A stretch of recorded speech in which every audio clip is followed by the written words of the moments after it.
Imagine a world cloaked in golden sand, where gods walk among mortals and pyramids pierce the heavens.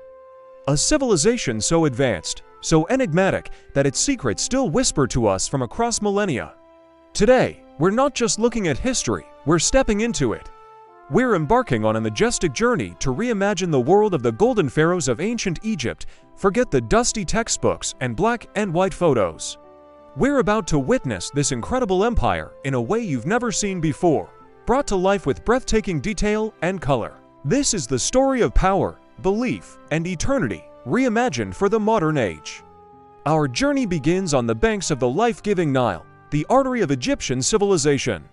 For thousands of years, this river's predictable floods deposited rich, black silt, creating a fertile paradise in the midst of a vast desert. It was this gift from the gods that allowed the Egyptian people not just to survive, but to thrive. From this fertile ground rose bustling cities, sprawling farmlands, and a society of artists, engineers, and thinkers. Imagine the scene. Vibrant markets filled with the scent of spices and freshly baked bread boats, with tall, elegant sails gliding down the river, carrying goods from the heart of Africa, and the constant hum of life of people building a legacy stone by stone. This wasn't just a place, it was a living, breathing organism, all centered around the sacred flow of the Nile. At the very pinnacle of this society stood the pharaoh, a figure of immense power, seen not merely as a king, but as a living god on earth. The pharaoh was the bridge between the mortal realm and the divine, responsible for maintaining the cosmic order of balance, truth, and justice. A pharaoh's word was law, his command absolute. But this was more than just political authority, it was a sacred duty. The pharaoh led religious ceremonies, commanded armies, and ensured the prosperity of the entire kingdom. When you look at the colossal statues of rulers like Ramesses II or the serene, powerful gaze of Hatshepsut, you're seeing more than just portraits. You're seeing the embodiment of a divine mandate, a symbol of stability in a world of chaos. Their golden regalia wasn't just for show. It was a reflection of their divine connection to the sun god, Ra, and their eternal role as protector of Egypt. Now, let's turn our attention to one of the most iconic symbols of ancient Egypt, the pyramids. These are not just tombs, they are monumental stairways to the heavens, engineering marvels that continue to baffle experts to this day. The Great Pyramid of Giza, built for the pharaoh Khufu, stood as the tallest man-made structure in the world for nearly 4,000 years. Think about that. Constructed with over 2 million massive stone blocks, each weighing several tons, and aligned with breathtaking precision to the cardinal points. How did they do it? Well, theories abound. From massive ramps to sophisticated systems of levers and pulleys, the sheer scale of the operation is mind-boggling. It required a level of planning, resource management, and a unified workforce that speaks volumes about the power and organization of the Old Kingdom. These pyramids were a declaration of power, a testament to the pharaoh's journey to the afterlife, ensuring his eternal place among the gods. They were built to last forever, and they have. But what did the ancient Egyptians believe happens after death?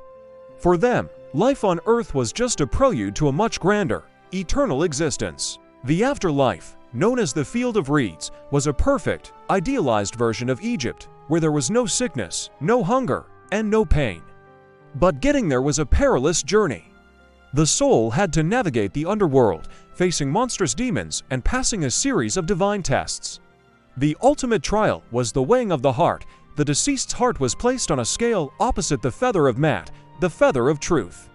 If the heart was heavy with sin, it would be devoured by a terrifying beast, and the soul would cease to exist. But if the heart was as light as the feather, the soul was granted eternal life. This is why mummification was so crucial.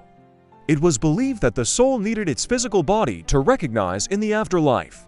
The elaborate rituals, the sacred amulets, the canopic jars holding the organs, all of it was a meticulously planned preparation for the most important journey of all.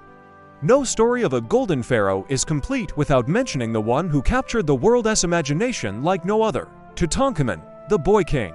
For centuries, he was a minor, forgotten pharaoh. But in 1922, everything changed. Archaeologist Howard Carter, after years of tireless searching, made a small opening into a sealed doorway and peered inside.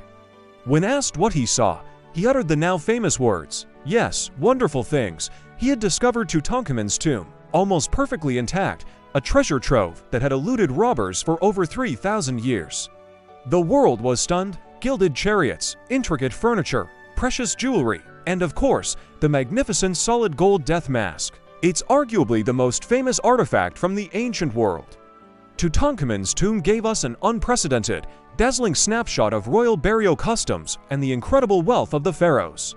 While he may have been a minor king in life, in death, Tutankhamun became the ultimate symbol of ancient Egypt's golden glory. His legacy is not in his reign, but in the window he opened for us into a lost world. Beyond the pharaohs and pyramids, daily life in ancient Egypt was rich and complex. It was a society of incredible innovation. They developed one of the world's first writing systems, hieroglyphics, a beautiful and complex script that could be both phonetic and symbolic. Scribes were highly respected members of society, painstakingly recording everything from royal decrees and religious texts to simple grain inventories. In medicine, their knowledge was surprisingly advanced. They could set broken bones, perform simple surgeries, and had remedies for a variety of ailments, all documented on medical papyri. Their understanding of mathematics and astronomy was essential for their architectural projects, aligning massive temples like Karnak and Abu Simbel to celestial events with pinpoint accuracy. The winter solstice sun, for example, would penetrate the deepest sanctuary of a temple on a specific day, illuminating the statues of the gods. This was a civilization built on a foundation of profound knowledge and a deep connection to the cosmos.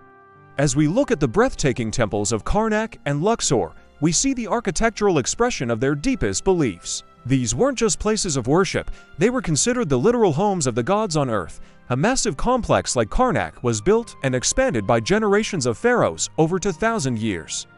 Imagine walking through its great hypostyle hall, a dense forest of 134 colossal columns reaching towards the sky, covered in vibrant carvings of gods and pharaohs.